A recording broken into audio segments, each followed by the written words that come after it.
continue to face this, we got to make sure that we have federal support, state support, and it goes into the census. Yes, ma'am. Yeah. Right? Yes. So, and I know you have been a champion, along with our office, in really promoting the census for people to complete. So it's really critical.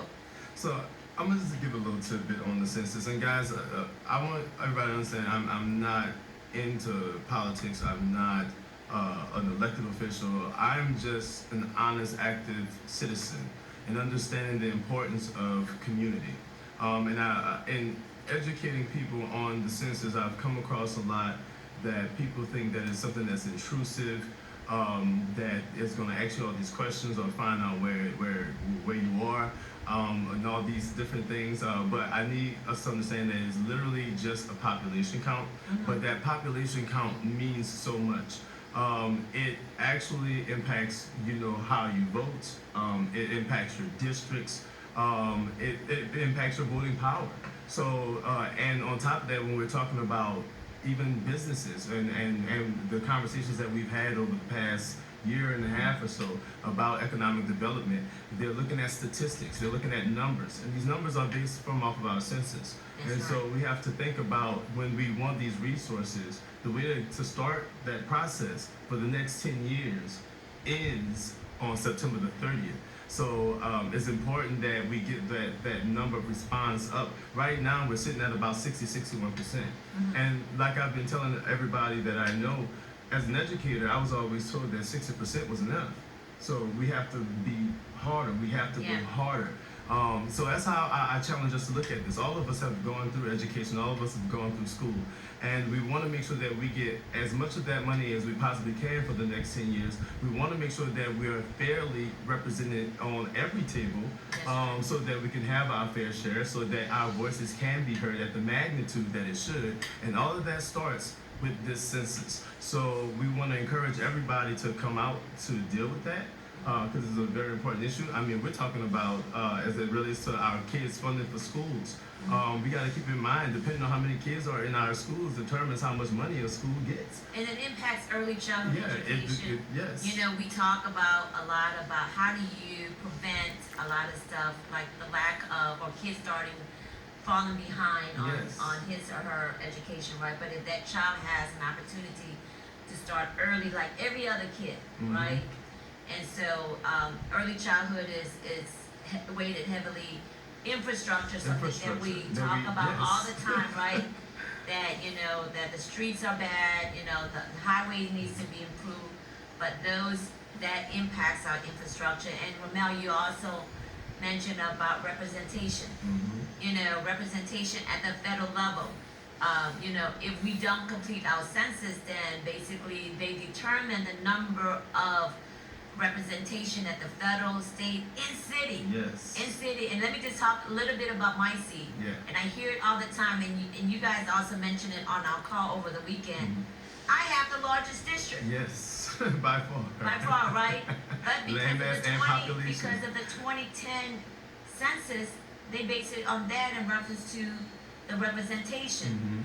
And I feel like it's not fair to the people in District E.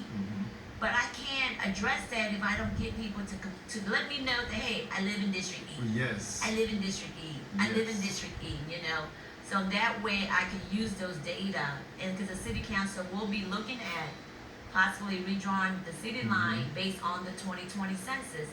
But if the 2020 census shows that there's only 50,000 people when there's really over 86,000, I don't have any justification for it. Right. You don't have the data. I don't have the data. You don't have the data. Data is really critical as we make decisions. And I think it also goes into, as we make decision on a lot of stuff, because we got to look at the data. We're not just pulling a figure out of the sky. And what's more, and you mentioned this, you said it's on the federal, state, and local levels.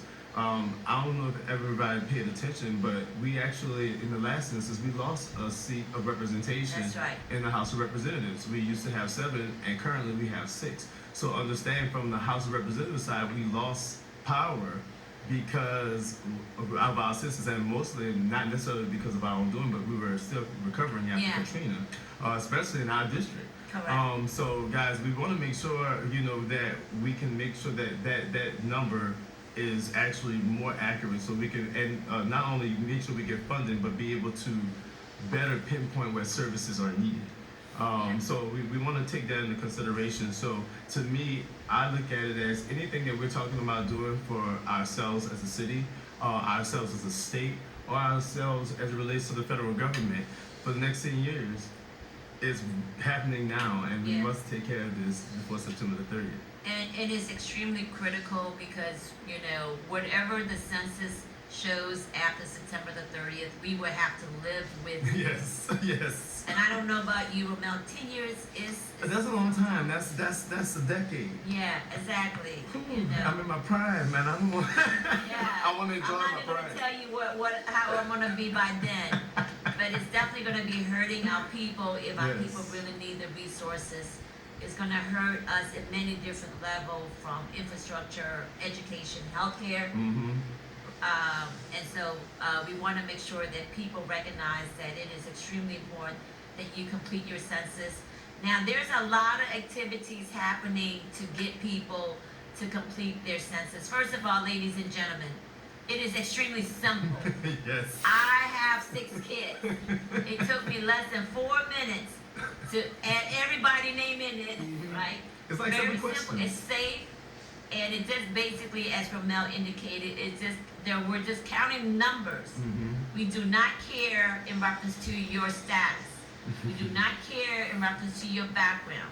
We're just counting numbers, human beings that are actually living in the city of New Orleans. And caution, you do not have to be an actual citizen That's right. of these United States. So if you know anybody, I don't care if it's a person, we have to be honest with ourselves. We have persons within our community who are not the actual citizens. And if you are able to reach out to them, make sure you let them know to the best of your ability that this is not a gotcha. It's not some, contrary to what people try to get you to believe. It is really important that we are able to account so that we can get the necessary resources within our communities that we are so desperately needing at this time. And so for those that are watching our show and have not completed your census, I ask you to take out less than 5 minutes of your time. Think about your community, think about your children, think about your family in reference to the negative financial impact that it's going to put on this city if you did not complete your census. And I also wanted to reach and just share with you that there are help and assistance out there that could help you to complete your census.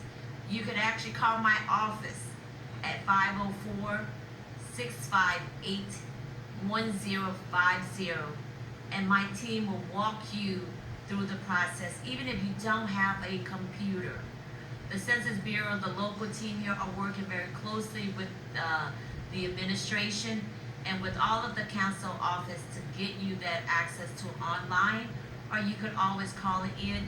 But census takers are walking in our community, and they are dressed appropriately, because I know I've received some concern about door knocking, especially during this time of COVID-19. Before you open the door, you could always verify, and census takers are fully dressed with all of the census federal guideline gear. So people can't really print this from scratch, right? They got the backpack, they got the laptop, they got the cap, they got the t-shirt, they got the ID. And so it's really great that people are being precautious about that. But please make sure that you connect yourself. I know District E, we will be hitting many of our apartment complex next week, Romel. I want to encourage you, if you already completed your census, also help us by calling other people and offering to help. Yes. That's right. I think it was very important that you mentioned that, because I think sometimes we forget that piece too. Even our residents that are living in apartment complexes everywhere, it does not matter if you are staying in District E. You are a part of that number. Yep, and we got to make sure, District E, there's a very healthy competition that is going on among my colleagues. District E at this point is at number 2. We're shy 0.9% away from District A. but we can do, but you know, honestly, at the end of the day, we want every resident in every district to complete their census because it impacts the entire city of New Orleans. And not only presently, not only future, but it also impacts past. Because, and just a little fun fact for many people, I know that lately I've been, very interested in my history, and so I've actually been able to utilize census data to track the history of my own family. And so, believe it or not, this stuff it's really a record of saying that you were here. So I want you to think about that, as well, introspectively, that, moving forward, because we're writing history every day, 20, 30, 40 years from now, whatever it is that we do, it will reflect in that record. And you want your story to be told at the end of the day. Yeah. So that's another way to look at it as well. Very good perspective. So we can't emphasize enough. We can sit here and talk about census all day long, right? But we are on, a deadline. September the 30th is the last day to complete your 2020 census. Yes. Please do not wait to the last minute. I urge you, I beg you, to take 4 minutes, 5 minutes out of your time to complete your census. Help your community. Be counted. Play a role in reference to improving our community. For those that have already completed their census, I want to thank you. Thank you for recognizing the importance of completing your census. But I also want to challenge you to take it to the next level. Yes, because we always and join the movement, right? Yes, there yes. is Romel is starting this blitz movement in reference to this census. And I think it's great. I think it's great. Join the movement and just getting on your social media page and just say, hey, I completed my census. I need you to be counted as well. Put together a message to encourage your family and friends or those that are on your page to complete their census. September the 30th is the last day. It is so important. I think, Romel, if people did not complete their census, they should not be completing. That's how I feel. Because we got to put action behind our words. Yeah, and it's not costing you anything. We're not asking you to pay to complete the census. Now, we got to make sure that they have the address, because some people may not remember what it is. Yeah, so it's my2020census.gov. Very simple. My2020census.gov? My2020census.gov. We got to say that 7 times? My2020census.gov. My2020census.gov. My2020census.gov. My2020census.gov. And y'all know the website, it is my2020census.gov. This is very serious. I know but everything that we do, we gotta have a good time in promoting. Yes. But we know that people are distracted by so many things that are going on in the community. Please continue to stay focused. The census is critical. There is a deadline. So it's not like, hey, you know what? I can deal with it after COVID. No. By that time, census will be gone, and we will have lost your share of investment from the federal government because you procrastinated and you didn't complete it. So again, I urge you, I beg you to take the time out to complete your census before September the 30th. Do it today. Yes. Do it as you're watching this show. Because you guys know what happened is that we forget. Right. Or we get distracted, or we get sidetracked because of other stuff. So please complete your census today. But with all that, Romel, thank you for coming back. It's great just to kind of get reconnected. Yes. This has been great, guys. I mean, honestly, having to be in so long, you're excited to see the first few faces, even though you gotta be like, now we do the elbow, the bump, all sorts of, I mean, we're really creating new norms, and that's okay. I mean, it's okay to be that way. So it's great. So we're glad to be back with you guys, and we look forward to going through the struggles, because we're gonna go through some struggles, because there's no progress without struggle. So fill out that census again, my2020census.gov, and become informed with who is up for voting in your elections. That is such a good point. And then again, you guys, during this time with the pandemic and Tropical Storm Sally, one of the things is that first of all, make sure that we are checking up on each other. Yes. Be kind to other. Open your heart. If you see somebody that is struggling, please reach out and help them and get some resources. I know I've received numerous of calls from different residents.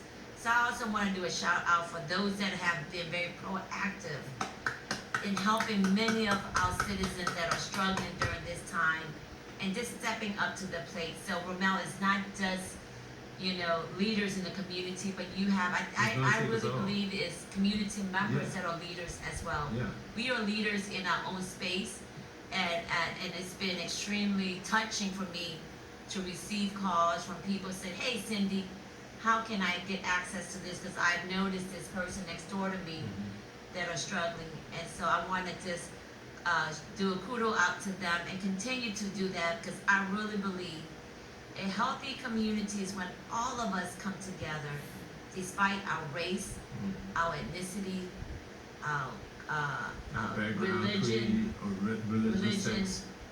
or anything. We're coming together and really focusing on humans. Right. Oh, we selected the same word at the same time. Humans, right? Because that's at the end of the day, all of us are human. That is so true. And and we're gonna get through this pandemic. I know as of today, the city of New Orleans, is still in phase 2. That's correct. And I just wanted to say this, you guys. Mayor Cantrell is doing an amazing job. She has a very tough job at hand. But I could tell you firsthand, because I have interacted with the mayor on many occasions, she cares about all citizens in the city of New Orleans, in the state. She wants to make sure that, we've lost enough people already with COVID-19, Romel. It is extremely painful. We also recognize that, people are losing their job. We also recognize that people are financially struggling. We also recognize that there's so many injustice stuff that are happening, but we're dealing with a virus that are killing people. And so as much as we want to address, and we will, and we are addressing it through many different levels with federal, state, and city coming together, our mayor needs to make sure that all citizens are protected, right? But with that, we also have to make sure that regardless of how you may feel about her, understand that for her, people comes first. And that's the thing that shines out to me. And with that, that's something that I think all of us can get behind. Because the concern is making sure that you're alive. That's right. To make sure that we can come together after this. Because we can always replace money, but we can't replace your life. And so we wanna always consider that right now we're at a time where we have to show empathy for one another. We have to work together with one another if we want to actually see what we want in our areas, in our neighborhoods. If we want peace, then we have to bring that peace. And that only comes from us working with each other and having tolerance with one another and being willing to listen to one another and work towards a solution. That's right. Not gripe about the problems. We have to work towards the solutions because people are dying. And that's always at the end of the day, as we speak, somebody life is lost in this country because of this virus. And that should hit all of us, especially if we've been through things as a city, which we have. So we want to stand together, we want to be together, because it's a moment. And we can see where we can become for the next 10 years. We determine that if we work together. So Ramel, I got the cue from Larry that our time is up. But I just feeling really great, feel very blessed to be back here on the show. We miss you, Ariane. We miss you, Xavier. Mike. And Sarah. But as Ramel indicated earlier on the show, that we will be rotating. So you're not always going to see me. You're not always going to see me. So we definitely want to make sure that Ariel, Michael, and Sarah, and Xavier have the opportunity to get back on the show, because they are also eager to get back. They miss you guys greatly. And again, you guys continue to love each other, continue to be kind to each other. We're going to stay focused at work. Please be mindful of, as we're dealing this week with Tropical Storm Sally, make sure that your family is prepared to respond for the worst. As we deal with COVID-19, please continue to mask up, avoid large gatherings. Please, guys. And if you see large gathering, please make sure that you are reporting it to 311. And so that way the city official can address that. And then again, be patient. I know people are eager to get out and about, but we still have a very active virus in our community. And our healthcare providers are working as hard as they can to help address that, but they need our cooperation. Yeah, they can't do it alone. They cannot do it alone. And so with all that, thank you for tuning with us on Wake